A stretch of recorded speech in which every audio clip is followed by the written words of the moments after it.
Welcome, everyone, to another exciting adventure and journey on riding through the unknown. I'm your host, Michael, and tonight's guest is someone I'm excited to bring on. She's bringing a topic I have not really got a lot of clarity to and haven't had really on the show before, so I'm excited to have her on to share her knowledge and experiences with us.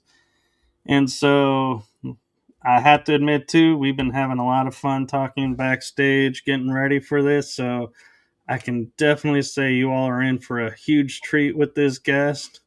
So without further ado, I'm going to turn it over to the one, the only, mystical extraordinaire, Cassandra Raven.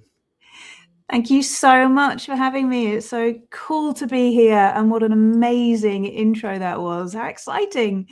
Thank you. So my name's Cassandra Raven, and I live in England in the UK, and I am a Kabbalist. Now, the first question that people usually ask me is, what is Kabbalah?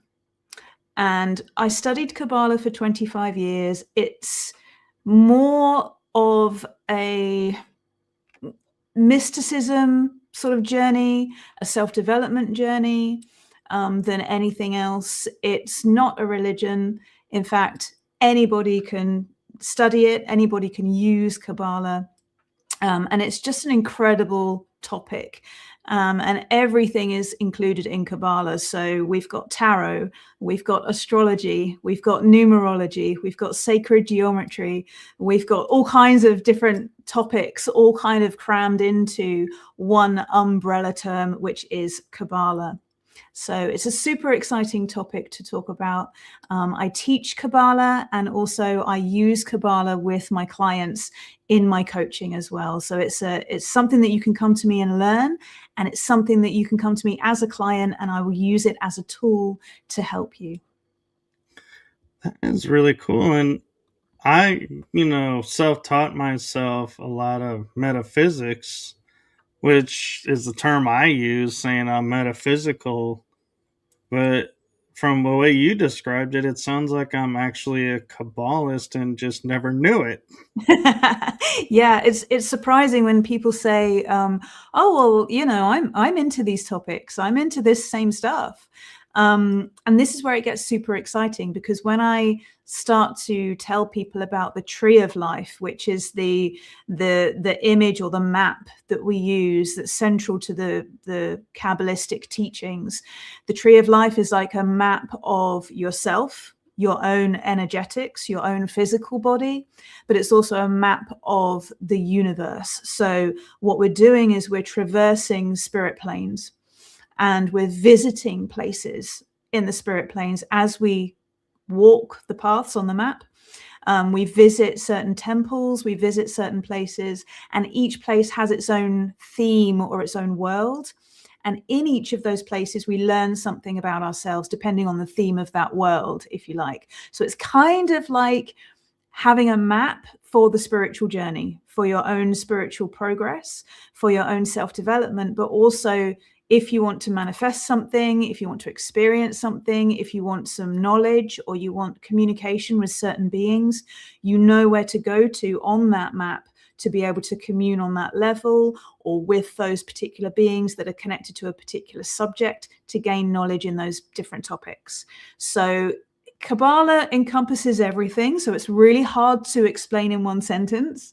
But basically, because we've got this map, it means that we have our journey mapped out for us. And with that structure, with the logic and the structure in place, it means that we can go wild with the spirituality, because we know where we are when it comes to using the spirit planes, navigating the spirit planes, and energetically as well. So we can look at the past, we can look at the future, but we can also look at alternate timelines and tune into those as well. So yeah, it's a wild trip when you get involved in it.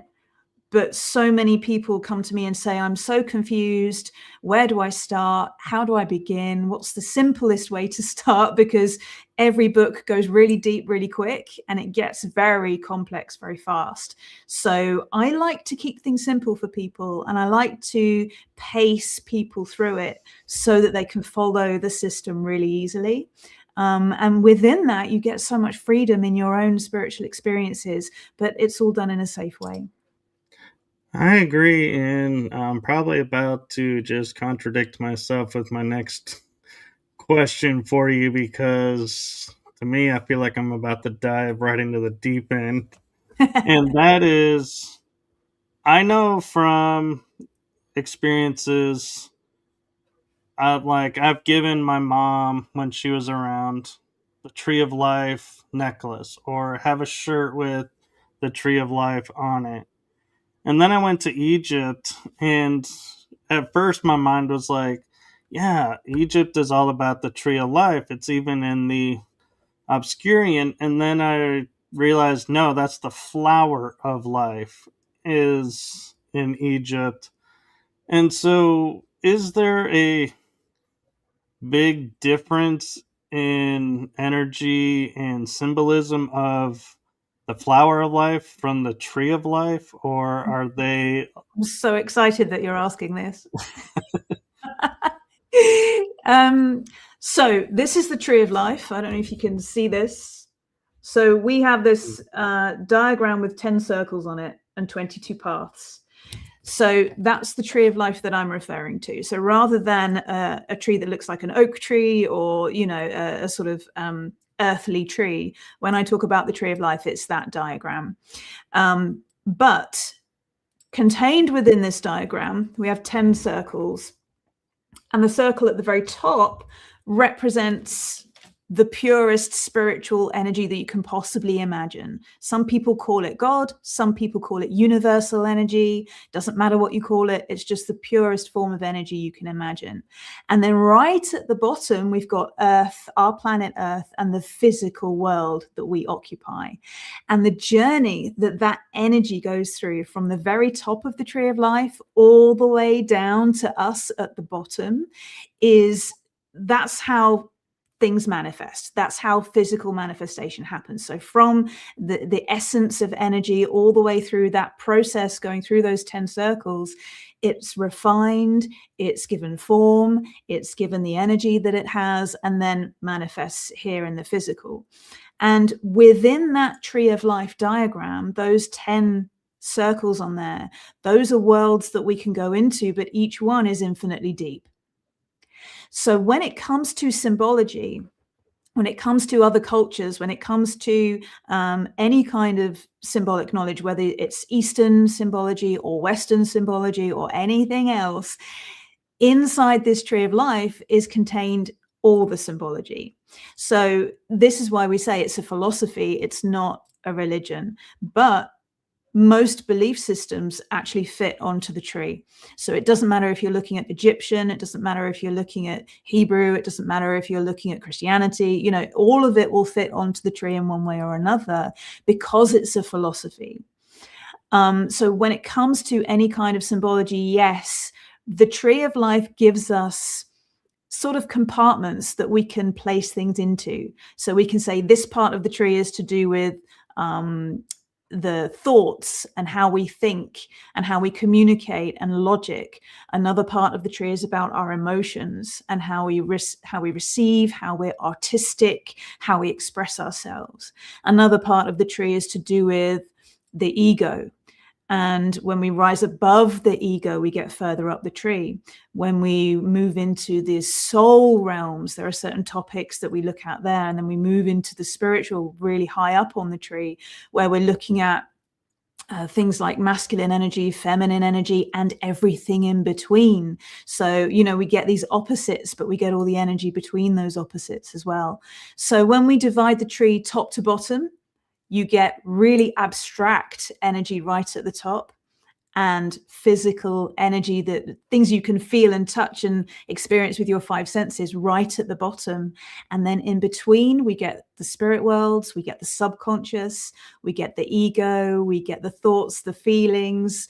Then we get the sort of sacrifices that we have to make, the bigger picture when we start to teach and spread our word. And then things like justice and scary stuff like that, when we have to stand up for ourselves. All of teaching when it comes to being human and what it is to be human is within the tree. So everything's in there. So you could pick any symbol and it would fit onto the tree. And I've seen people on TikTok saying, oh, the tree of life isn't a complete image because you could add circles here, here, and here, and here. And, it's kind of like, well, yeah, you could. But the way that we do this is that inside each of those circles are more infinite trees. So it's like a giant gobstopper, those sweets where you just, you sort of, you got it there and there's layers and layers and layers, like an onion, just infinite layers within each of those 10 circles. And you choose how deep you want to go into each one. So you can just dip your toe in and say, oh yeah, okay, I understand the energy of this particular thing and how I work with it and how it affects my life and how I experience this in my life. Or you can go even deeper and say, what are my problems with this type of energy? Where do I struggle when it comes to communication? Where do I struggle when it comes to my thoughts? Where's my Mercury in my birth chart? Where is my planetary placement of Mercury? And how does that work in my life? So this is how the astrology works in it as well. And we can put so many different types of teachings within this process. And that's what's so magical about it for me, is I studied so many different things over the years. I studied Reiki, I did healing, tarot, obviously, astrology, lots of different things. And all of those are separate facets that all fit into this. And when you know where everything fits, it's kind of like, oh, okay, I get it now. Here's my understanding about crystals, for example, or here's my understanding about numerology. It all fits into the tree of life, and it's all there. There's nothing missing in it. And which is why I don't give myself any other titles. I don't call myself a psychic or a medium or a healer or even a protector or anything like that. Some teachings do have grades in them. So you work your way up the grades and you go through an initiation and you go through ceremonial practices linked to Kabbalah. But to say I'm a Kabbalist sums everything up and says, I'm using a bit of everything that works for me. And there are aspects of it that don't work for me, that I don't do. And you'll find another Kabbalist that says, oh, I work with only demonic energy. That's all I work with, or I work with, just the tarot, but it's Kabbalistic tarot. So you can go as deep as you want to go with it. You can go in lots of different directions with it. And that's what's so exciting about it. That's really cool. And as you were describing the tree, I got this vision because, I have Norse blood in me. And for the life of me, I don't speak it, but I'll do my best, is Yggdrasil. Yeah. The sacred ash tree of the 9 realms. Mm-hmm. And as you were describing, the tree of life and its different facets and worlds attached to it, I was like, that sounds like Yggdrasil. Yeah. And so I just was curious if you were aware of that through mythology, because you were talking about Egyptian and focusing over there, and I was curious if other cultures also pick up and have their symbolism in there some way. Absolutely. And people often say, this is very much like my culture or my understanding of energy or understanding of religion. People often say, oh yeah, this makes sense with me. It fits with what I already know. And I think that's what's so beautiful about this the tree of life and the system that I use is that it doesn't matter your background or where you're from. It makes sense. And when you look back into where Kabbalah came from, if you trace it far back as we know, as far back as we're aware, through historical context, but also through spiritual context, the sort of origin is that it was given to Isis, and she was able to then impart the information to her people. So there is that Egyptian sort of link to it. And then any sort of female that comes through Kabbalistic teachings, we are linked, many of us are linked with what we call the Isis line. So it's that line of teaching that's come down. But the fact that it works with so many other belief systems and so many other cultures, it really says to me that it's so universal, and I can talk about the sacrificed God, which is at the center of the tree of life. We talk about sacrificing the ego, sacrificing what no longer works for you, and understanding that that's part of you, but that you don't have to live within it or focus on it. You can grow beyond the things that aren't necessarily working for you or aren't good for you. And that process, as you develop spiritually, as you grow through life, we talk about, okay, you make those decisions in your life at some point. Maybe all that drinking's not so good for me anymore. Maybe I'll cut down on that, or maybe I'll cut down on those bad habits a little bit. That's the sort of sacrifice that you make in order to have a better life. But you can also look at that as the sacrificed God, and there are so many beliefs that have a sacrificed God. You can trace it across the story of this energy that is sacrificed and then reborn as something new, as something different. And I think that it's so important, especially in modern times, to stay connected to those stories, stay connected to those myths and those beliefs, because even if we don't follow strictly, for example, Christianity, I take that because it's a very popular, thing, very popular topic. Even if we don't believe in the traditions and the beliefs and perhaps the church side of it, when we look at it energetically, it's very interesting that we see, okay, we've got a sacrifice God here. We've got the idea of placing our faith, our belief in something that can redeem us, in something external to us that can redeem us. Lots of people operate that way.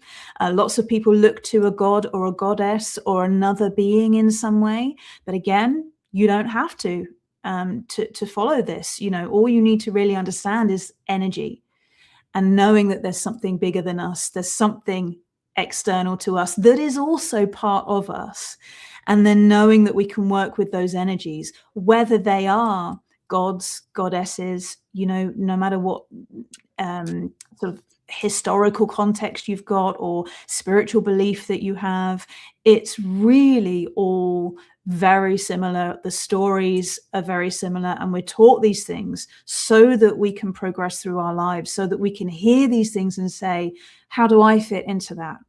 How does that work for me? And I think that's the key to all of these beliefs. I don't consider myself any particular religion, but I'm a Kabbalist. So I understand the stories, I understand the myths, I understand why we need to continue these stories and these myths, because they apply to us in our lives. So whether it's Norse or, it doesn't matter what it is, we need that. We really need that. And we need it more now than I think we did 5-10 years ago, because everybody's walking their own path. And we're all discovering, we're all searching, we're all curious, right? So we're all kind of, what's that about? What is that energy, and what is that weird thing I experienced, and what is that thing I can feel but nobody talks about? What is that, and without necessarily having to be religious, this is where the path is starting to unfold for us now. And I think it's so important. And I always say to everybody that comes to me, go and explore. Go and find out more. Take your own path. Like, this is a framework, but it's not necessarily right for everyone. And it means that you can explore it. just try it out, just give it a go, and then step outside of it. And more than anything, be a heretic. That's always my message to everyone is, we're all on our own paths, and it's up to you to find that foundation, to find what works for you, but then stretch the limits a bit, explore a bit, be daring a little bit, take a little bit of a risk if you feel safe to do so. Really see where you fit into those stories, into those myths, into those beliefs. And it's so important that we do that we develop our own strength and our own ability. Don't just believe what someone tells you. Understand it, really integrate it within you, and then explore. Yeah, it's interesting because as we're talking about like the ideal of the sacrifice God, and you went into, you brought up Christianity. I was thinking about it and going, I could think of at least two for Christianity.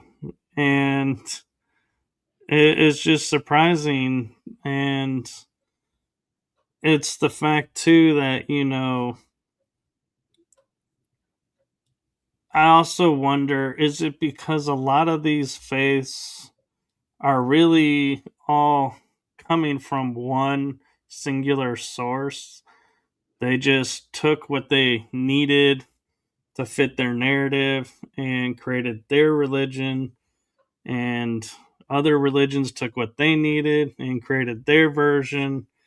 And so is that why like the Kabbalistic view is so prevalent and everything, is because it's going to the source versus all the little segments or branches of the source? Yeah, I mean, I think it's the basic framework that most beliefs are centered around is, you have the Abrahamic beliefs. They are all really singing from the same book. But interestingly, what I've seen with Kabbalah is there was and I need to research this better, but I'm gonna say it because it's relevant. But there was an island, a really remote island somewhere, with people living on this island, and they had the same framework.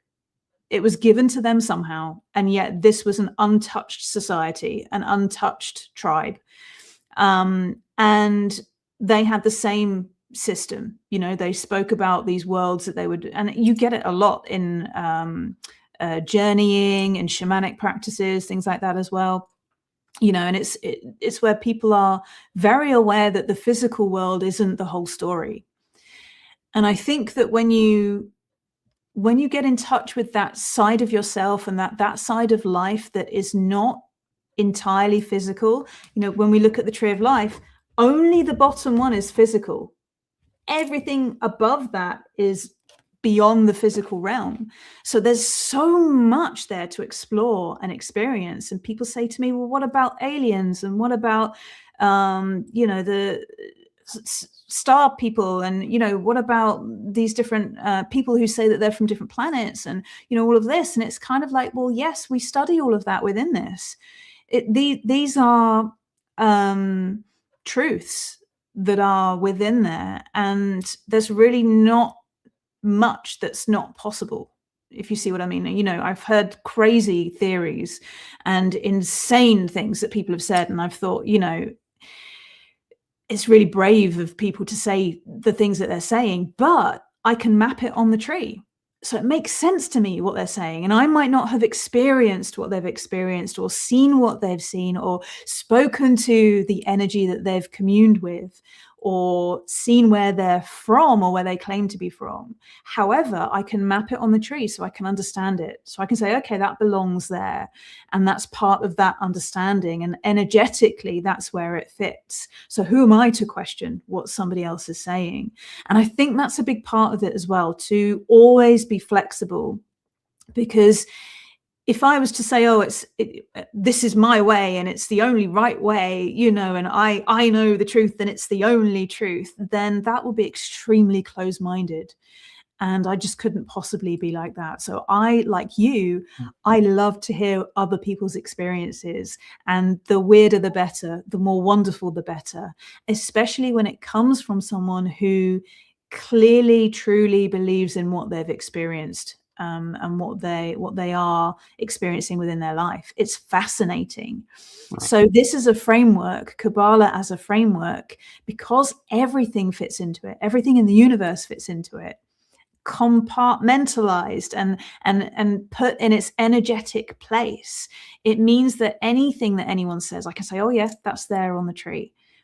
And so I don't doubt anything that anybody says, and I don't poo-poo anything that anybody else says, because it all fits into this framework. But when you apply the framework and you start to use it, that's when everything in your life just explodes, because you're able to then say, right, well, I want to achieve this, or I want to be more like this, or I want to go here or do this with my life.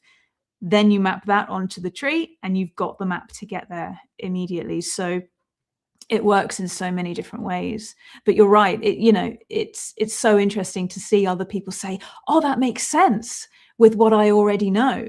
And people say that to me all the time. Is it the North Sentinel Island that you're referring to? The untouched island? I can't remember which one it was, unfortunately. I need to look into it and have a look. But it's a long time since I looked into it. But they definitely have the same, the same system. Yeah, because that one's in the Indian Ocean, and I was looking one day and wanted to make sure I spoke the right name, so I looked it up while you were talking, and it's been untouched by European civilizations for 60,000 years. Wow. Because anybody who would approach, they would be attacked. Mm-hmm. And so that's why I was like, I wonder if this is the same island. Well, the idea behind it is that this information, or this sort of structure, or teaching, if you like, it's given to people, and not just a particular group of people. It's been channeled or passed to different people around the world. And it's really interesting when you look at something like symbology, and you look at, for example, the elemental symbology. So when we look at the four main elements, you're looking at air, earth, fire, and water. And almost every culture will say these are the building blocks of life. We've just come to understand it. And it's also really interesting when you look at things like alchemy and our understanding of the sun and the moon and the planets and day and night and, opposites and energetics. You get it all in there, and cycles. We're all inherently knowledgeable about that, because it's to do with our survival. If we didn't understand the cycles, if we didn't understand the seasons, we couldn't survive. And so when you tie all this in with the symbology that we're always using, that we're always tuned into and connected to naturally, then you start to kind of say, well, really, this is a knowing. And anytime I talk about this with other people, it's like they're remembering, and they kind of go, oh yeah, it's like, yeah, that makes sense to me, and I start talking about astrology, and astrology makes sense to people because we don't know how it works. Ultimately, we don't know how it works. Yet, no matter how you flavor it or package it, there are waves of energy that are coming from outer space, hitting the earth, and we either ride those waves or we try to swim against those waves, but they're waves of energy all the same. And it is happening, and it's up to us to understand the patterns and to understand that energy and work with it rather than working against it. I agree, and it's interesting too, is I wonder, because I've come to learn there's 5 elements to humanity in our building blocks, because there's the ether, or as the Chinese call the chi, or there's the spirit element that comes into play. And also, as you talk about like astrology being essential What about the, I can never pronounce this because it's Greek, but the Ophiuchus? Oh, I the hope I'm, 13th sign. Yeah. yes. Yeah. Well, this is great. We need to question these things and we need to say, does this system still work?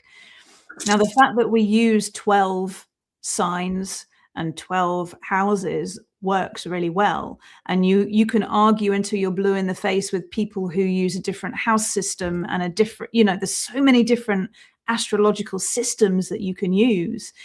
And it's one of these things, again, where you kind of go and look into it, go and research it, and use what works for you. If it makes sense for you and it's all slotting into place for you, stick with that system. If you then step out of that and say, well, what about this? What about this extra sign that, there's so many extra constellations. What about if we look at when the sun is in this constellation or this sign? What happens then? Well, then the people who are starting to use that, starting to incorporate that, that'll be the next thing in the next generation and the next generation that is taken into consideration. How does that work? It wasn't until, fairly recently that we started working with the outer planets, because previous to that, we only had knowledge of a certain amount of planets because they were closer to us. When we could look into the sky, we could see further planets. Suddenly it was like, well, hang on, there's more energies there. And now people are also incorporating different stars that we are discovering, asteroids that we're discovering. It's kind of like, oh, now there's all this other energy that's going on. How can we understand it? What does it do? How does it affect us? So I use the 12 sign system and the 12 house system because it works for me. And I use the equal house system because that's what works for me. But lots of other people work in different ways, and they find if that works for them, then that works for them. Again, it's one of these things, and it's like, pick a tarot deck that works for you. You've got to pick the thing that you are attracted to, that works for you, and that you can prove that it works for you. Don't just take it because somebody says it. Test it out, try it, experiment with it. And that's the real work. When you start to use this stuff, so many people can read about it, leave that book on the shelf, and then, spout all the chat GPT about it. But if you're not using it and trying it and experimenting with it and making mistakes with it, then what's the point? So I always tell everyone to just go ahead, explore, try it, and see if it works. And what I find interesting is because in the Chinese zodiac, if I'm not mistaken, there is the snake, but the snake is not in the 12 zodiac because it was the 13th symbol is the snake. I was just looking it up and something struck me as I was thinking about it, going, the snake. And then I was like, the never ending story. The medallion, the Orin, wasn't snake, circling around and ended up biting its own tail, so to speak. And so I am like, my mind starts going, wait a minute, am I like connecting dots here? And the Chinese never gave up the 13th symbol. They gave up a different symbol by keeping the snake. And so, could that be said for other astrologies, that they we didn't eliminate all the same symbol. We eliminated a different symbol across the board so that everybody was still 12, but there was no set unifying factor that said, yep, we're getting rid of this symbol. Everybody's on the same page, right? Great. It's one of those things where I love so many aspects to that. I think there's a lot of occult symbology in the never-ending story, but also interesting that the 13 and the snake, because now we're into why is 13 unlucky? Why is the snake considered bad? And suddenly now you're a Kabbalist. Because piecing all of these things, like taking all of these different things and saying, oh, that's interesting. That's what makes someone a Kabbalist. That's what makes someone go, okay, so the number 13 has this connotation. The snake has this connotation. Why is that? Why is it that we consider this to be negative or bad or unlucky in some way? And then making these connections. So a really good way to do it with the tree of life is to look at this part of the tree here, the red circle. And I usually say to people, you know, what do you think of when you think about the color red? What do you think of? I think of roses, blood, purity, love, and also battle. You know, battle is in there too. Yeah. But honor, you know, the usual stuff. Right. So people say blood, passion, danger, you know, your stop sign, or your red is like stop. It's a warning, right? A warning sign. As you say, battle. These are really good words, you know, all of that stuff. So in the tree of life, we have the planet Mars associated with the red circle, and Mars is the planet of war, but it's also the planet of justice.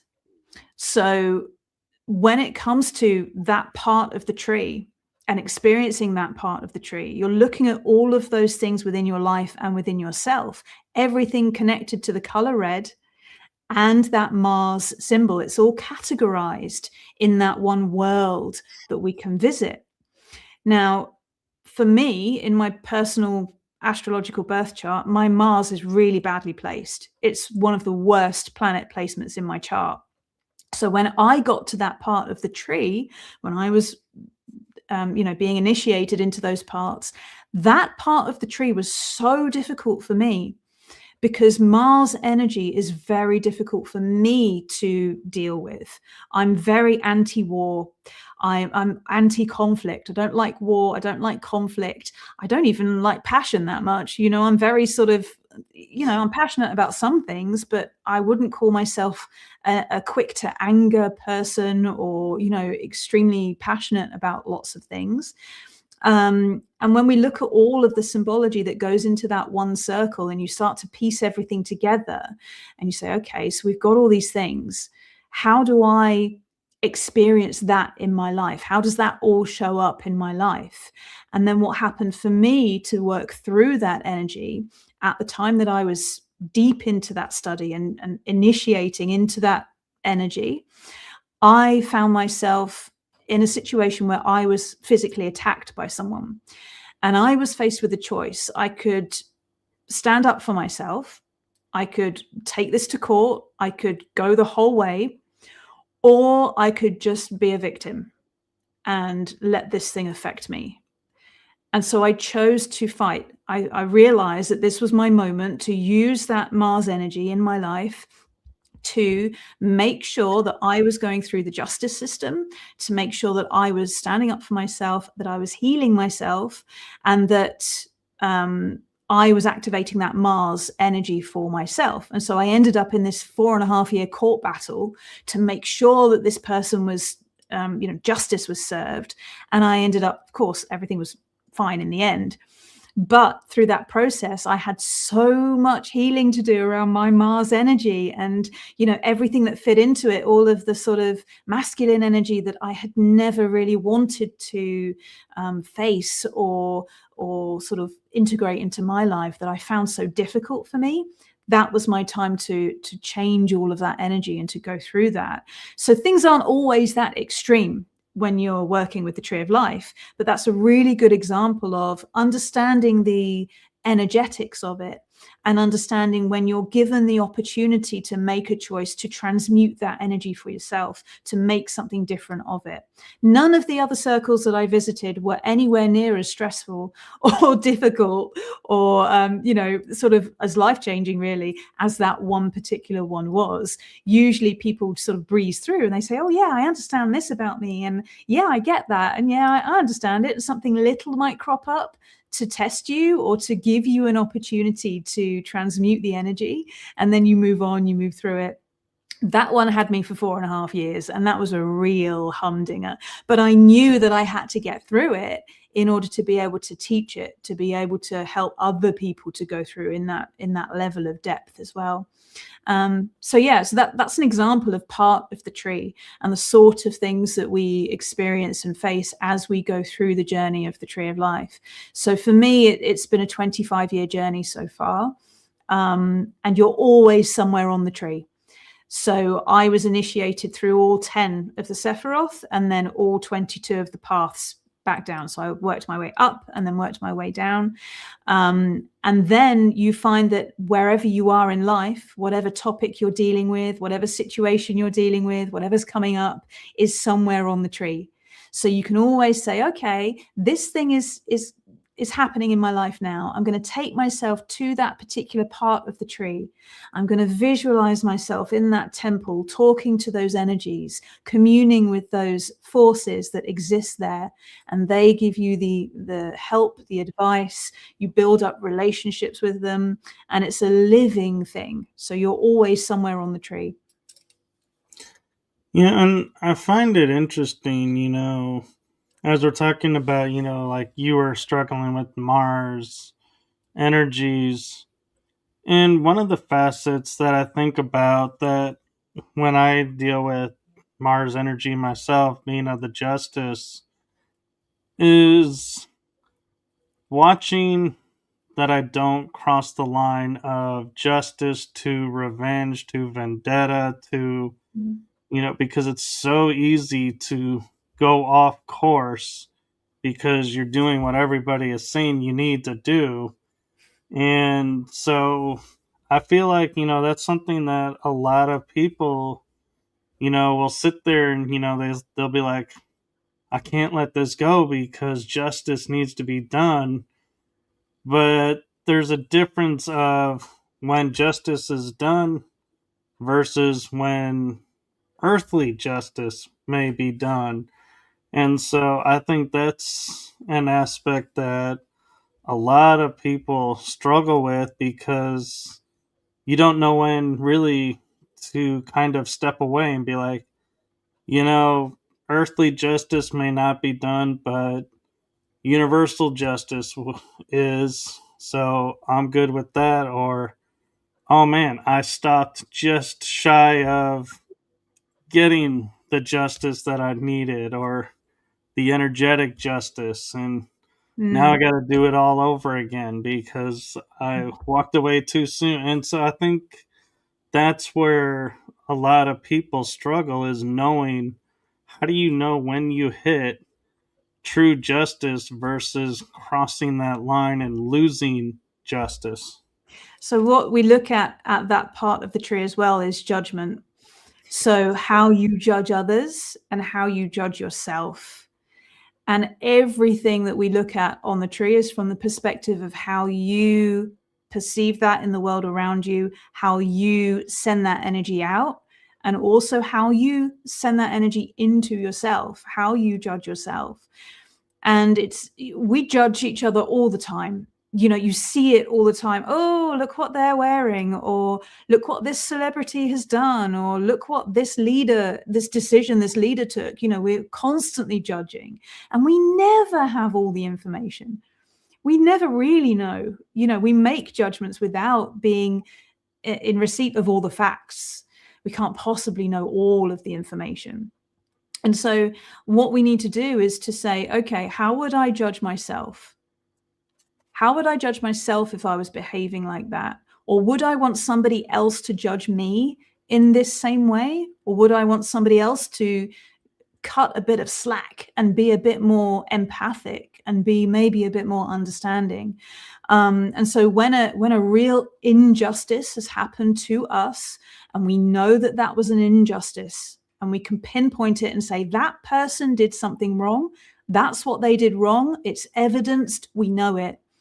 Then we have to say, okay, what is it in myself that has not, and this is where the law of attraction, I don't really gel with the law of attraction too much, because I don't believe that we attract everything that comes to us. So we'll probably touch on this again, but I think that there is an element of experiences that we have that may be predetermined or not predetermined, but I don't think that, sometimes crap happens. Sometimes we're in the wrong place at the wrong time, right? And it may be predetermined that we were supposed to experience that in this lifetime so that we can learn something. That doesn't change the fact that it hurts or that we've experienced something awful. But then it's a case of, okay, how far do I want to take that? Because we've all experienced something where we have an overreaction to something, and at the time it feels right.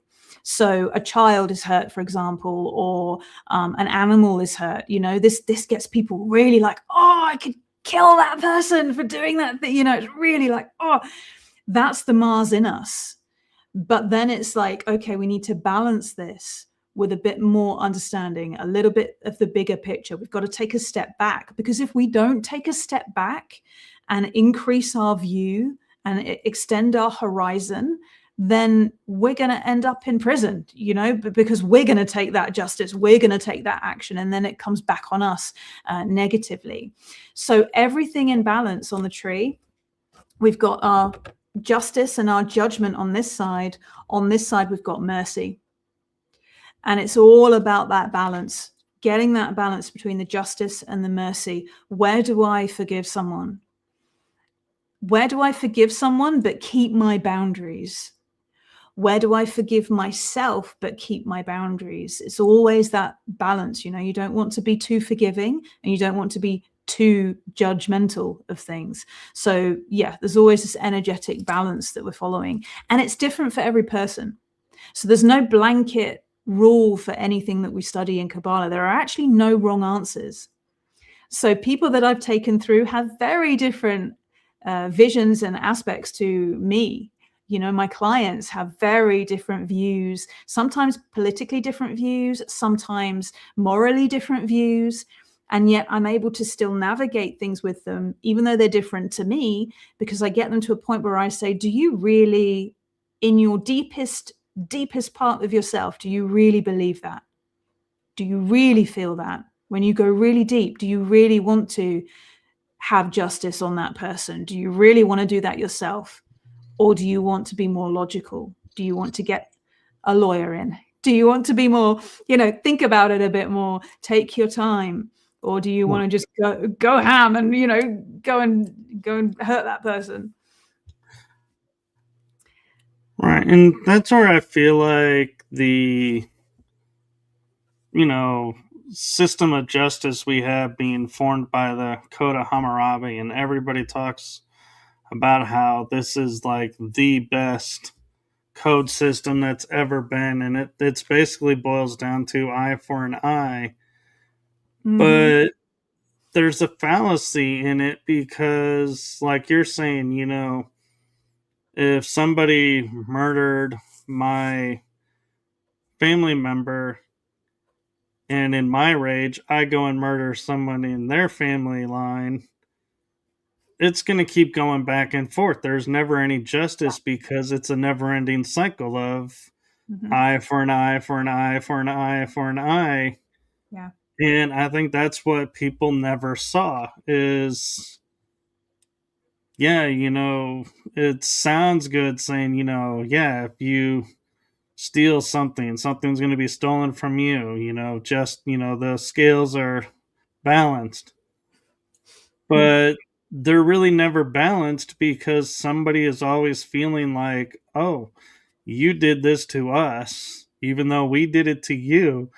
You didn't have the right to do it back. And so we're going to now take retribution and do it back. And so that's what's interesting to me is, how do we ever really, sit down and go, what is justice? How do we even have a concept of justice? Because everything we've been taught about it doesn't make any sense, because in the end, somebody's always going to be seeking a retribution over it. And so in actuality, justice is never gotten.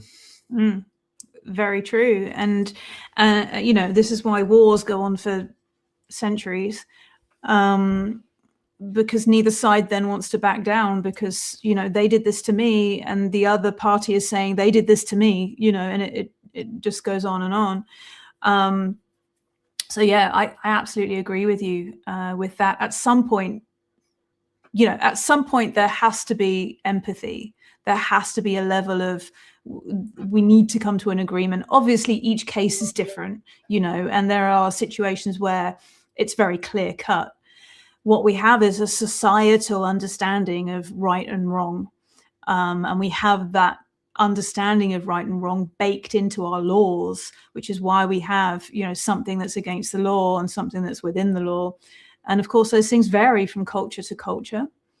But it really always comes down to, you know, how much can you forgive, and understanding that it's okay if you can't forgive. This is something that's so important within this kind of work, is working in the light and in the dark, the light and the shadows.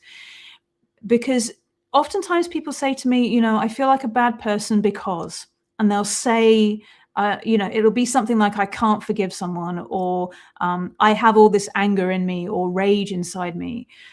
And often when we start to dig into it, it becomes apparent that there's a real reason for it being there. And sometimes it's just habit that somebody's so angry, or, you know, a cycle that somebody's been in for so long, they can't remember why they're angry.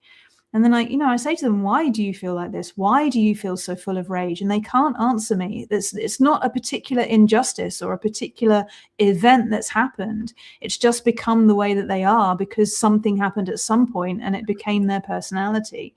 So sometimes we look at these shadows and these darkness, these dark areas within ourselves and say, do I want to keep that? Is it useful to me? Because somebody who's full of rage, who has a position in their life where they're fighting for justice, where they are standing up for the underdog, where they are helping people that don't have a voice of their own, we need that rage in those people.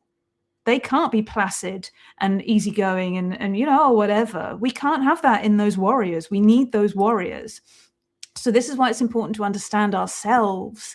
We can do that through our astrological birth chart. We can see who we really are energetically and say, okay, this person is a fighter. We need them on the front line. Or this person is a teacher. We need them teaching. This person is a healer. We need them healing. And sometimes we can be a combination of those things. So again, it's understanding, what is your energetic makeup? What are you here to do? Truly, what are you here to do? And are you pursuing that thing? Are you actually walking that path? Or are you just stuck in a cycle? Are you stuck in something emotional that's happened to you? Or are you actually living out your true purpose? That's a real key part of this work as well. Well, and I kind of feel like there has to be an element of all three, so to speak, in one.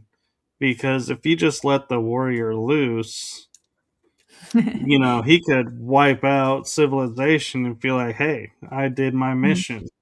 I fought the fight. But he needs the healer and the teacher, you know, as the example to say, hey, we did the fight. We got back this territory that was in question. We're done. This is it. Yeah. You don't have to kill everyone. Well, what I mean is they know where to draw the line. They know where to say mission's accomplished and not, okay, now we got a new mission. Oh, now we got another mission and another mission. It's like, nope, these are not our missions. This is not our fight. Yeah. This is their fight, and let them handle it and we back out. And that's what I think is somewhat missing in the world today is, you know, everybody leans on somebody else to come in and fight their battles and then expects them to stay and fight. But when it's over, it's like, well, we're leaving. It's now up to you. And it's like, they're like, well, I don't know what to do. You know, all we know is this. So, you know, it's like, yeah, it's like we're handing the keys back to, we're going to be back in a decade maybe, because they're going to do the same patterns over because they don't know any different. This is why we look at it on an individual level and on a world scale as well. So when you look at a society, you'll have people within that society who are brilliant at fighting, brilliant at healing, brilliant at science, brilliant at invention, brilliant, there's all these different talents that a group of people will have. You only need a group of 3 or 4 people and you're going to have quite a variety of energy there to work with. And when we understand the energy within us and what we do best, then we can work in those smaller groups, in those societal groups, whether it's a town, a city, a country, a continent, whatever it is, for the variety of those people to make that system work. And as you say, yes, somebody else can come in externally and say, hey, what's going on? You guys have gone off course. You really need to be doing this, and we're doing it like this over here. Don't you think that's better? So we'll always have that. We'll always have those opposing views and different ways to be. But when you break it down to the individual, and I think this is where it's so important for the individual to understand what they do best as well, and to balance those energies. Like I said, the Mars balanced with that Jupiter energy, that judgment and that fighting and that justice energy balanced with the mercy and the love and the teaching and the understanding of the bigger picture. Those things always have to be balanced. So even when we look at something as simple as our thoughts versus our feelings, all of that is within us.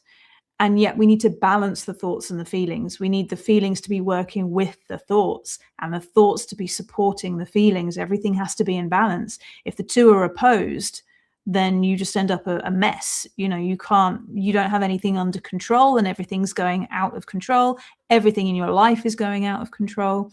And so when we look at these things as individuals, but also as groups of people, you find that it works internally, externally, the microcosm, the macrocosm. It's all kind of a fractal, really. I agree. And I kind of wonder if the realization of that is why, and what I'm about to say comes from my own personal viewpoint through experiences that I've seen and witnessed. And I'm not talking about general for everybody, but I have seen more soldiers now coming back from combat, even killed a little, I'm sure there's still some PTSD, but not to the scale of the Vietnam War and Persian Gulf and Korea, those wars where, they seen things that, they just couldn't wrap their minds around. And we had we only set them over there trained to fight. Where today's soldier, they're taught science, math, they're taught, philosophy and how to be a soldier. So I can't help but wondering if, because they're becoming more rounded, educated, that they're able to process and witness, some of the horrors and be like, man, this sucks, but if I look at it this way, I can go talk to this person and, there are people there, and there's not the stigma anymore really of, oh, you're going to the shrink, that's going to get you sent home and kicked out of the army. So nobody's going to do that because nobody wants to get sent home under that classification. And so I'm wondering if that's all of that is these new energies coming in and becoming what they were meant to be in the past, but now they're like, hey, we're actually being supported. And so it's changing what's going on in the world on that front. Very likely. Very likely. The energy of the world is definitely changing. We've moved from what we call the so you've heard of the age of Aquarius. Right.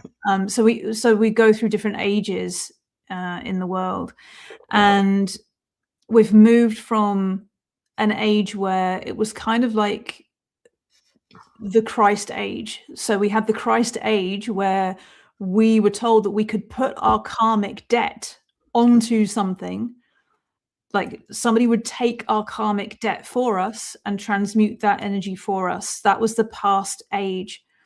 The age that we're moving into now, the age of Aquarius, is the age of man, and it's where we are responsible for our own karmic debt now. So now we have more knowledge. We can't just turn to someone else and say, hey, take my sins for me.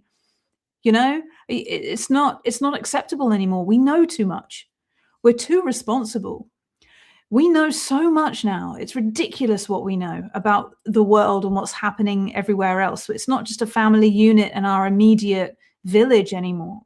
It's the entire world that we know about, and we don't always know the truth, but we know most of what's going on, much of what's going on, probably too much of what's going on.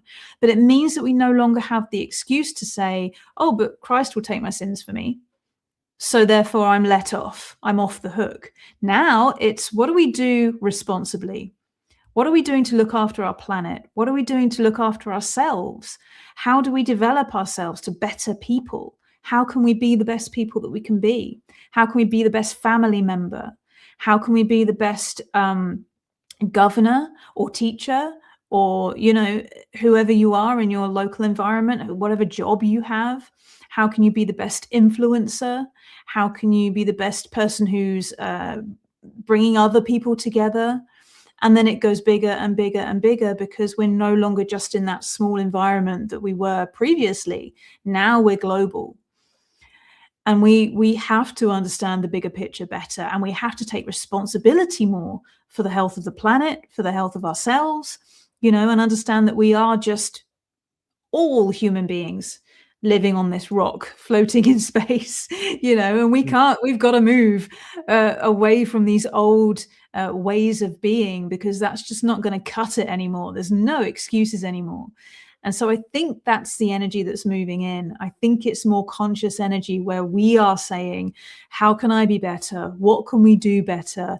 And how can we make our lives better? And of course, there are always the other people who don't seem to think that way. They seem to have their own agenda. They seem to have their own thing going on. And, you know, we're always conscious of, oh, okay, they're not quite working the way that we work, or, you know, those people who have got all that money, who are focused on going to Mars, or focused on creating AI, or whatever it is, you know. And it's kind of like, hang on, what about the people? What about the ground level? You know, we need to be more responsible now. And it's all part of the same thing, isn't it? I think it's that same energy that's moving through. I would agree. And part of that too is, you know, we have people who have always been, you know, this is, you know, what we believe. And admittedly, one of the reasons, there were many, but this was one of the reasons why I left mainstream religion and the church, was the notion, like you're saying, you know, I could commit any crime I wanted, but before I cross over, if I take Christ as my savior, it's all wiped clean. I was like, that is complete and utter BS. It's not a free ticket to do whatever you want, Right. and you're saved right at the last minute. And it's like, yeah, no, it doesn't work that way. And so when they were touting that, I was like, yeah, I'm out. Because no, I'm like, I, even as a kid, I could never get behind that, you know, belief. And there were so many other like little nuances of, oh, you know, this is this and this is who this is. And I'm like, no, that doesn't work either because of this. And they're like, nope. And so I was like, it was too many contradictions, in other words. So I was like, yeah, I need to go do my own search. And that was one of the things where in the beginning, like I was saying, I wasn't so familiar with Kabbalism because I studied Islam. I studied, the books of Judaism, Christianity, the New Age, even did a term paper in college on it. And I was like, because those were the ones that I knew. I had never heard of Kabbalism. And I'm like, so when you brought that up, I was like, where was this? How did I never hear this? And now it's like, oh, I did hear of it. I just never knew what to call it. And so called it something else. And I, Mm. and I feel like that's what happens so often around the world is, everybody really is believing in the same thing.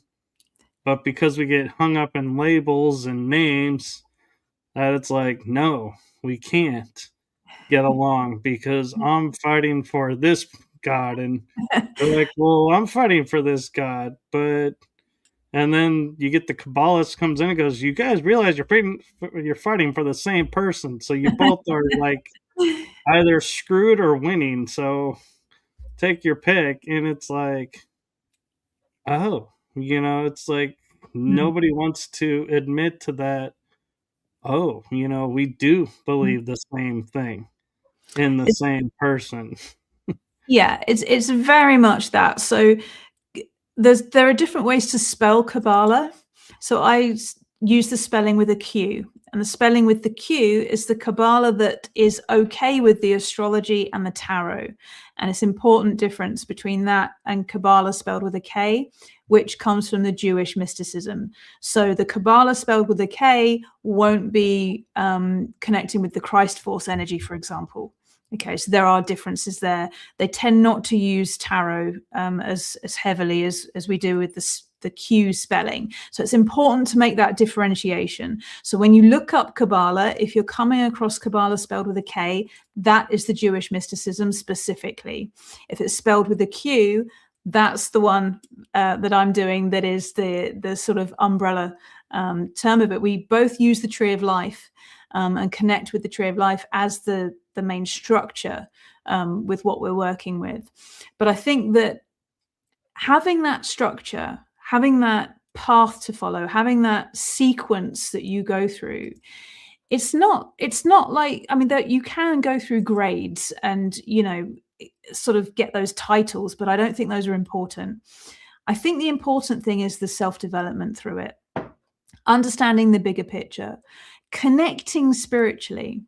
And some people say, oh, it's too scary, I don't want to connect with demonic energies, I don't want to experience scary things, isn't it unsafe, isn't it dangerous? A lot of people say that.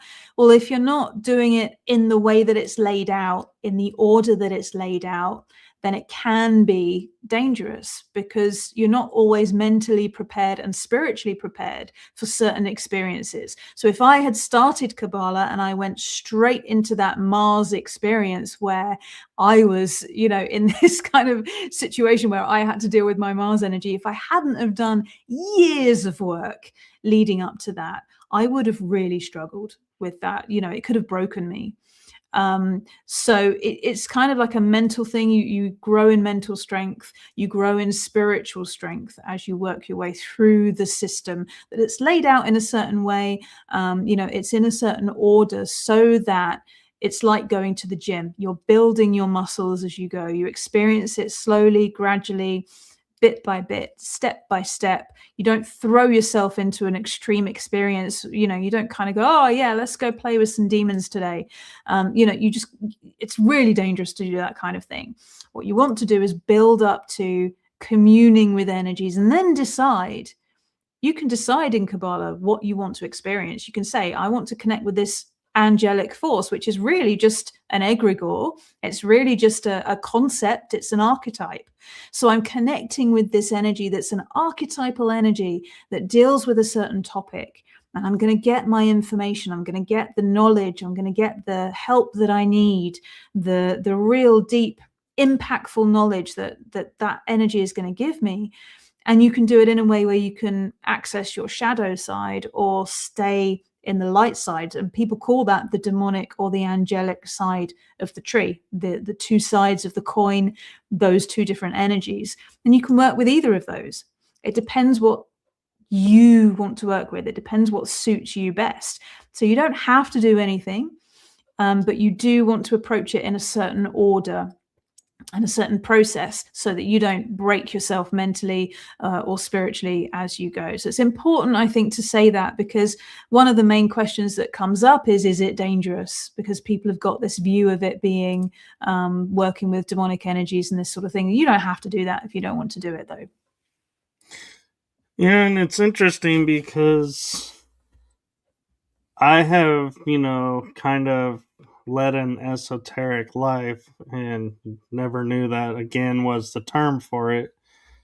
And one person that I studied under for a while was Nassim Haramein, who taught that inside of everybody is a black hole in a universe within each individual. We're all a walking universe. And so I was like, okay, I get it. The energy's there.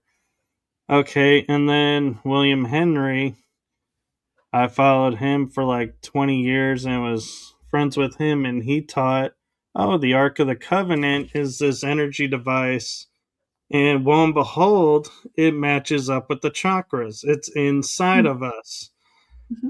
And as you're talking about, like, the tree of life being within us, I started looking and thinking to myself, well, what is the Ark of the Covenant? It's supposed to hold the power of God, is what they say. Well, wouldn't that be a black hole, so to speak? And so is the black hole, like that Nassim's talking about, being inside the Ark, which is powered by the tree of life. Could you say it that way? Or the key is the tree of life to this inner, but they're all connected, is what Yeah. I'm getting to. Yeah, you could say that. So the center pillar of the tree. So we understand that the tree is within us and it represents the universe around us as well. So we can map ourselves onto the tree. So this would be our feet and the top circle would be just above our head. So in terms of when you talk about chakras, the center pillar down the center of the tree is very much similar in the idea of the chakras, also in the fact that the top of the tree of life, that top circle at the very peak of the tree, is really your crown chakra. So your crown chakra is opening up and you're communicating using your crown chakra. And then, you've got the other points of energy down your body. Of course, there are more than 7 chakras in total. But yeah, it's a similar energy. It's a similar idea that you've got the most spiritual at the top and then the most earthly connected to your feet at the bottom. Very similar. And when we talk about things like vibration, music, anything, I mean, color has a vibration as well. So this is why we have the specific colors that we use for each of the circles. It's the same energy. Energetically, it's the same feeling to it. And there are lots of exercises that you can do to practice feeling and sensing energy. You can get something as simple as colored card and just shuffle them up and close your eyes and then put your hand over and see what color you're sensing. So you start to get an idea that everything has a vibration. Everything has that pulse, that energetic force to it. And this is how we start to understand this within us. Incidentally, on the tree, there is this circle here, which is not always illustrated. And that represents the lack of knowledge or missing knowledge. And that could be described as a black hole. It could be described as the abyss, the sort of area that is that vacuum, if you like. So, yeah, it's all very interesting. And I like how you mentioned color being through the vibration, because I have recently been looking at, things in our world, and I'm like, we take so many things for granted because And I always will use colors, like, saying the grass is green. Well, how do we know grass is green? Because that's what we've been told for centuries, and we just blindly accept it now that grass is green Mm-hmm. or brown if you don't water it. But either way, and I said this, and I was talking about this, and somebody goes, "Oh, well, it's actually green because it absorbs every spectrum but green, and that's what's reflected back." And I was like, "Okay," because I could question that too, but I was like, I only have so much time on this episode, so I was like, "Okay, yeah." But then I was like, "Yeah," and I had more time to talk about it. I was like, "Yeah, but how do we know that's what that frequency is?" And it's not a different color. Where when you're saying vibration, that makes more sense to me because you can match vibration to vibration. But to say, oh, well, this is this frequency, well, who determined that's what that frequency? So it's like you can always go back to there. We don't really know this answer. We do know this. This is so good. This is such a good conversation to have, because the 10 circles on the tree of life represent 10 different energies. And I said there's a tree within each circle and it's infinite. Well, those are the different depths of that energy, right? So different vibrational depths of that energy. But when we look at things like, take for example, using herbs for healing, right? How do we know a particular herb heals a particular thing? It's thousands of years of use. It's thousands of years of practice. And how did people know back then? Well, they were more sensitive to the vibrations of things. So in Kabbalah, we love these 10 compartments that we can put everything into, because every plant fits into one of those 10 compartments. And when you look at herbal healing, the really old books, going back as far as you can, each herb has a planetary aspect to it. So they'll say, okay, something like cinnamon, for example, it's a little bit spicy, it's warm. So that's Mars. We're back again with the Mars and red and fire and passion and energy. Anything spicy is going to fit into that category. That's energizing, right? Ginger, it's energizing. It's giving us that heat, that warmth. It's because it works. Even in Eastern beliefs as well, you've got hot and cold, right? So we understand that some things, mint is really cold, right? It just feels cold. We can't explain why, but it's just cold. If you were to take a thermometer and hold it up to a mint plant, that's not going to be cold. It's just going to be the same as the temperature of the environment, right? But we understand that vibration, that flavor, that energetic blueprint of that thing to be cold. So when we're looking at things like herbal healing, it's because of the energetics. It's the energetics that works. And so to put things into what we call correspondences, what corresponds with what? And that's where we say, okay, so we've got this Mars energy, we've got the planet Mars. We know that's fighting. We know that's get up and go. It's your inner energy, your inner fire. It's your enthusiasm. It's your passion. It's all of those things. It is the blood. It is the iron. All of those things are connected with that energy.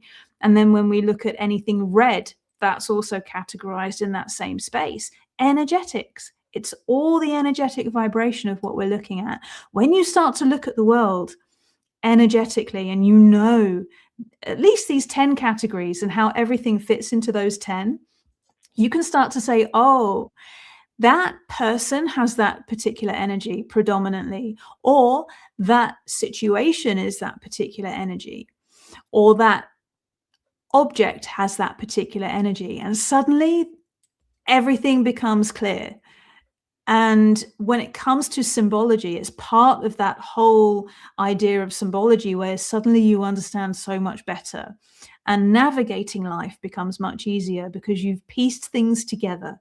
You've understood that thing is that thing because of its energetic blueprint, and it matches something else. You start to piece together personalities, situations, events that happen, repeating patterns in your life, all of the things that you struggle with, even to do with health, to do with, where your thoughts are, what you're thinking, your creativity, your subconscious mind. Everything is governed by energetics.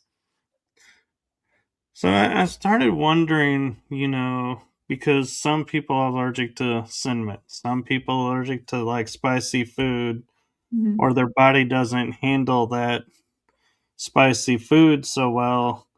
And I've often wondered, what determines that? And listening in like what you're talking about and how it's all energetics. And I sit there and I go, well, if spiciness is like Mars, which is we'll call it technically the war energy, just for example, for this point, if someone is supposed to be learning peace, could that be why their body is allergic to the spicy food or can't handle the spicy food? Is they're not supposed to ingest that energy, that war 100. energy, so they won't be able to eat spicy food. Yeah, yeah, that's exactly it. And so I mentioned earlier, Mars is really badly aspected in my chart. It's the worst planet for me. And so I can't handle spicy food. I don't even like it. It's painful to me. I don't like it. But my partner, he has Mars in Aries. He's all the Mars. He's all the fire. Every meal he has, he's putting on hot sauce and, doing all this. And it's because his Mars is in Aries. That's the sign that it's supposed to be in. Mars loves being in Aries. Aries is that, again, that fighting energy, that initiating force, that fighter that goes first. So it's like a double whammy of that energy.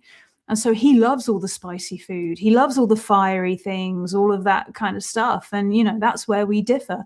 And it's really interesting to look at our astrological charts and say, okay, this is where we're different to each other. And this is where we might argue.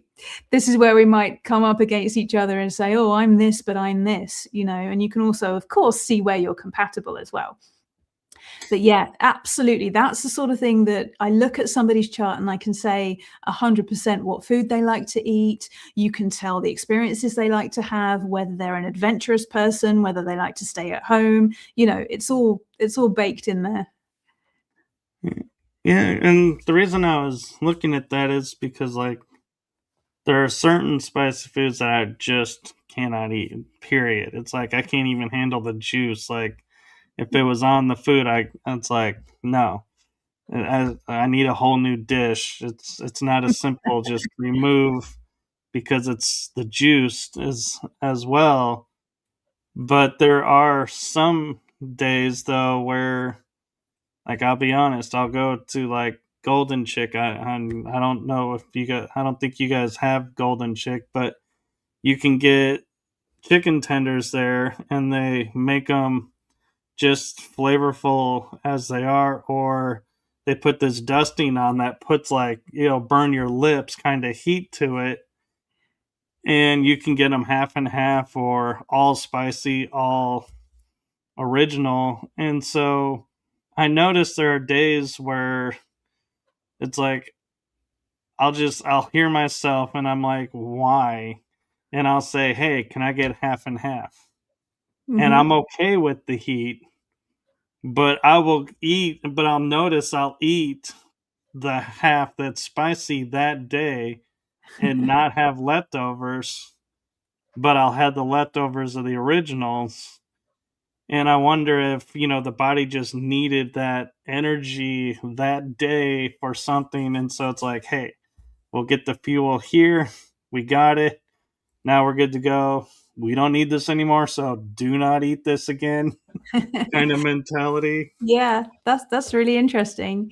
Also, you could look at where the planet Mars is on those days. So this is another thing that's interesting about astrology. It's not just about where the planets were when we were born, it's about what they're doing now. So, if you were to look at the sky now and you were to say, okay, at the moment Mars is in Aries, more people are going to be eating spicy food. But then if it's a day when Mars is in Cancer, then less people are going to be wanting those Martian experiences. It's very interesting. And this is how people are so general about astrology. When you see these TikTokers and, you know, people on social media, and they're saying, okay, so you're going to be feeling like this at the moment, especially if you're this sign, you kind of think, how can you be so general? But this is what I'm talking about, when waves of energy are hitting the planet. And we're feeling those waves of energy. We're feeling that Mars is in Aries that day, and everybody's short-tempered because Mars is in Aries that day. That's the energy that's hitting the planet. That's what we're working with. So you get these kind of periods of time where you can kind of say, as an astrologer, you can say, oh, okay, this is going on at the moment. I might want to watch what I say today because I could really upset people if I'm too honest. You know, today's the day to keep quiet and be extra kind and be extra nice. And then there'll be another day when it's kind of like, okay, today's the day I stand up for myself. Today's the day, you know, and that's that energetics again. And yeah, and I don't mean to keep picking on food, but it's, my mind is curious because of certain scenarios. Like, I know people will say, I got ulcers because I ate too much hot food. But then I'll hear other people saying, oh, yeah, you know, you could cure the ulcer by eating hot food. So it's like, wait a minute. How does it do both? And is the fact of the ulcer that they were going against their body and going and, you know, consuming and, you know, getting into energies that they didn't need, and so the body is like, hey, we got to get you to stop, so we're creating this now, and that's where ulcers come from, or, I you know, think different ailments. I think somebody with Mars in Aries would say, eat more hot sauce to get rid of the ulcer. Maybe, you know, somebody else might say, you know, you need to cool that down with something, drink some milk, or, you know, have something that has a cooling effect. Obviously, I'm not a doctor, so, you know, I can't comment on that. But we definitely have different energetic makeup, and it definitely manifests physically 100%. And it's interesting when you look at astrology and you start to recognize different features in people's faces. You know, so people with certain facial features tend to be certain signs or have certain planets in certain signs. And you start to recognize people and go, oh, that person's definitely a Scorpio. You can tell them a mile off they're a Scorpio, you know. And it's people are like, how can you tell? But it's energetic that has a physical manifestation of that energetics. And again, it's kind of like theory and proof. So the theory is there. Then it's up to you to see the proof, but to be honest about it, not to be, you know, oh, I want to believe that, so therefore that it must be true. But to look for evidence and to try to be scientific about the evidence. Now, I think that some people, maybe they react better to hot foods, to spicy foods. Maybe they would have a healing effect on those people in some way. And other people would be far worse if they were to continue to consume those types of things. So yeah, it's definitely an energetic thing. And I think it's really interesting that I think, you know, genetics plays into it as well. And that's always very interesting when you look at genetics and you look at physical makeup when it comes to genetics, but also energetically how things are passed down. Things like trauma, things like beliefs, you know, it's not always what you're taught. Sometimes it's an internal thing that you just have it in you. You know, a talent or an ability that you have within you can be passed down. So it's always interesting to look at these different things and say, where are the connections? And where is it that, for example, hot food for one person is detrimental, and yet hot food for another person is extremely good. And yet maybe you take that person's twin and they react differently. So why does the twin react differently? And there's something in there that's not quite the same, and you'll boil it down to the fact that they were maybe a few hours apart in time, and a fast moving planet has moved into a different sign or a different house during those few hours, and they have a different energetic makeup about them. So yeah, it can be very interesting. Yeah, and we're at the hour and a half, but I wonder if you have time for another quick Yeah, question. let's do it. Let's do another question. So I wonder, because energetically we talk about star seeds, hybrids, Mhm. and this and that, but I want to take it in a different route and go, can the zodiac be a hybrid? Can you be a hybrid zodiac? Because an example is I'm a water sign and I'm not near the cusp. So I don't have, like they say, if you're on the cusp, you can have the other sign that's near you. I'm not in that zone, but yet being water natured, I give off a lot of heat. And so I'm more of a fire element, even though I'm born in a water element. So I'm wondering, can you be hybrid zodiac sign even though you're only born under one sign? So yes, you can. So it depends how many planets you have or which planets you have in that sign. So in your astrological birth chart, which is a snapshot of the sky at the time that you were born, taken from the place where you were born, it's just a photograph of the sky. We map where all the planets were in the signs. So you could have your sun sign could be Cancer, right? So that means you're a water sign. The sun was in Cancer when you were born, but you could have Mars, Mercury, any of the other planets, the moon, say, all in any other sign. They could all be in Pisces, which is another water sign, but a very different flavor of a water sign, right? Or all of those planets could have been in Leo, which is a fire sign. So you could have a very heavy fire chart because you've got more planets in fire signs, but your sun sign could be in Cancer. So you're saying your sun sign is in a water sign, but you could have a ton of other planets in fire signs, which gives you that heat, it gives you that hot water, that boiling water feeling. People who always have hot hands, warm hands, maybe they have that constant warmth about them all the time. They tend to have a lot of fire. My partner is one of these. He's got the Mars in Aries. He's got lots of fire in his chart. He's always warm. I can't understand it. And here's me, mostly air. So I'm always cold. My hands are always cold. My feet are always cold. My Mars is in Cancer, so I have this iron deficiency. This is how it all manifests. So yeah, it's really, really interesting. So yes, you can have lots of, we talk about the four elements here. You can have lots going on in the fire signs, but your sun could be in a water sign. So you've got that sort of lens that you see everything through, might be a water sign, but then you've got all this fire going on in the background. And to piggyback on that, then, is like we had the cartoon that they made into the movie The Avatar, where he was master of all the elements. Can you have, planets in all four elements to where you are not all water, you're not all fire, you're not all air or all earth, that you actually have access to all those energies because you were born in such a way that they're all there? You can be, but I have no earth in my chart whatsoever. So I am devoid of earth, no earth in my birth chart.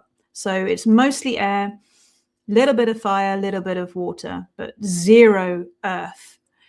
So there are no planets in earth signs in my chart.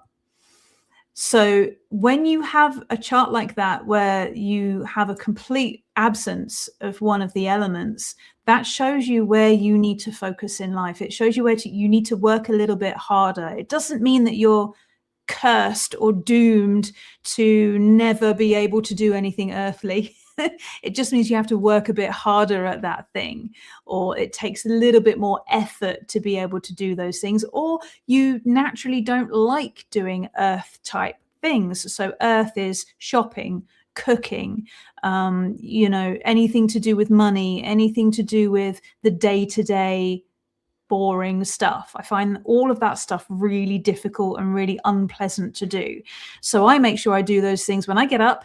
I do all my earth things, get all the earth out of the way so that I can spend the rest of the day doing the things I enjoy. I do my teaching, I do my, all the mental processes, all the logic stuff, dealing with my clients and doing all the fun things, learning stuff, all of that. So charts can be all, very heavily aspected to one or more of the elements and missing some. I haven't seen a chart that's missing 2 elements entirely. I think that's pretty unusual, but it is fairly common to be missing one entirely.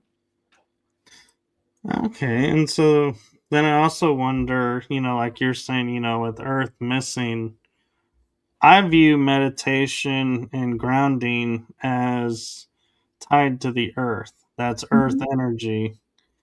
So would that be why some people don't meditate or don't always remember to ground, is because that element's missing? Yeah, that's definitely part of it. Yeah. Okay. Well, I thank you for your time, and I just want to say, in full transparency, we did have a hiccup in the timing for tonight's episode, because Cassandra is in the UK, so it is the wee hours of the morning there, and so we didn't realize until it was like the day of, or like a few hours the night before, that, oh my God, we got the times confused. So I just want to acknowledge to saying thank you for, sticking with it and honoring the time, even though we could have changed it. There was still time, but you didn't just disappear and say, oh, the time was, I was there on this time when I thought it was, and you weren't there. No. Like, what? No. We agreed to this. I saw that when you put it out publicly, I noticed that you'd put it 8 p.m. your time. And I thought, you know what? It's gone out publicly that it's that time. It's cool. I will honor that time, and it's cool. So don't worry about it. Well, I just like to acknowledge that, because that is a sacrifice. You're giving up sleep time. And so I just like to honor and say, I appreciate you doing that. And in future, we'll, be more clear on the time when we talk about it. And I also would like to give you a message, and that is from my heart and the heart of my shows to you. Thank you for what you're doing for humanity. It's seen, felt, heard, and appreciated. So thank you. Thank you. So, where can people find you if they have questions or want to delve into this path? Right. So the best way to get started with learning this with me is on YouTube. So you will find me, Cassandra Raven, on YouTube, and I have a free mini course on there that is connected with manifestation and using the Tree of Life. And that is the best introduction to using the Tree of Life that you can possibly have. So you will get a result with that. You'll get into using the tree. You'll start to understand what it's all about. And that is, of course, completely free. And that is available on YouTube under Cassandra_Raven. And I have my website, which is cassandraraven.co.uk.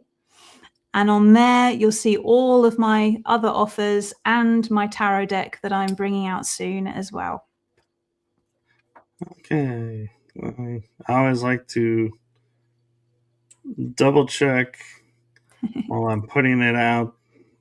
Did I get that right? Yep, that's right. All right. So Thank you so much. And we hope to have you back on because I feel like there's so much more we can share with this and delve into. Yeah, for sure. That would be great. All right. Well, be sure to follow her YouTube channel and follow my YouTube channel because you never know when she'll be back on. We'll work on finding out when our schedules align. And with that, I'm going to say good night to everyone.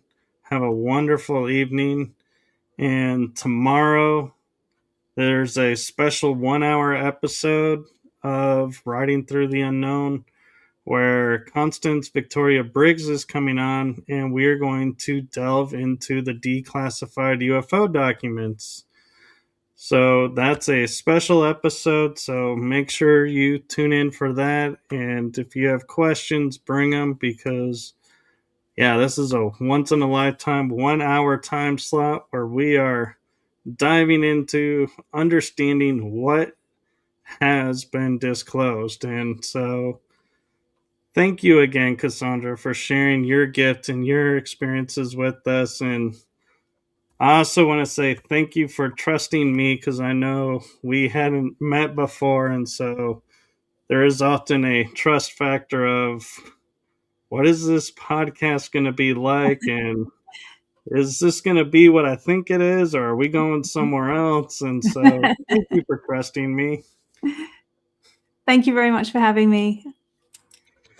Okay, and with that, we are going to say goodnight, and I am going to go find the outro. And again, I also want to reiterate you had mentioned earlier loving the intro, and I didn't get a chance to say it then, but I will say now that that was my cousin who did that. And so I look forward to, he does my intro and outros and my little promo ads. And so we have fun collaborating on those. So he loves to hear that people love the videos. So thank you. And with that, we'll say goodnight, everyone.